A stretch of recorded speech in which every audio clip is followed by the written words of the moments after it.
శాస్త్రి గారు చాలా రోజుల క్రితం మన మన ఫ్రెండ్ చైతన్య ప్రసాద్ గారు లేరండి, లిరిక్ రైటరు. ఆయనతో నేను సరదాగా ఒక పద్యం రాయమన్నాను. షేక్ హ్యాండ్స్ మీద పద్యం రాయండి, మనం తెల్లారేస్తే కొత్త వాళ్ళని కలిసినప్పుడు meet mister so and so అంటే షేక్ హ్యాండ్ ఇస్తాను వెంటనే. దాని మీద ఒక పద్యం రాయండి అని అడిగితే ఆయన రాత్రి అంతా కూర్చుని రాసి తీసుకొచ్చారండి. సరదాగా మీకు అది వినిపిద్దామని. తలలోన పొలుసులై జిలపెట్టు చుండ్రును గోరార హాయిగా గోకు చేయి. తలలోన పొలుసులై జిలపెట్టు చుండ్రును గోరార హాయిగా గోకు చేయి. కళ్ళలో పుసులను వేళ్లతో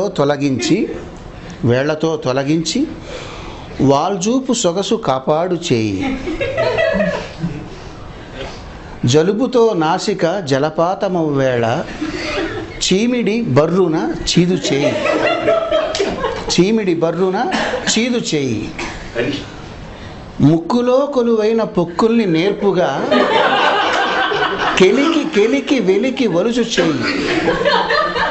ముక్కులో కొలువైన పొక్కుల్ని నేర్పుగా కెలికి వెలికి వలుచు చేయి. చెవిలోతులో చేరిన గులిమిని చిటికెన వేలుతో చెనకు చేయి. గజ్జలో కొలువైన ఘనమైన మట్టిని గజ్జల సందులో ఘనమైన మట్టిని నలుగు పెట్టిన ఎట్లు నలుపు చేయి. కురుపుల గాయాల దురదల్ని కడతేర్చ బరయంచు బరకు చేయి. మలమూత్రముల కంపు చెలరేగిపోకుండా పుడిసెడు నీళ్లతో కడుగు చేయి. లేదా అమెరికా వాళ్ళైతే టిష్యూ పేపరుతోన తుడుచు చేయి.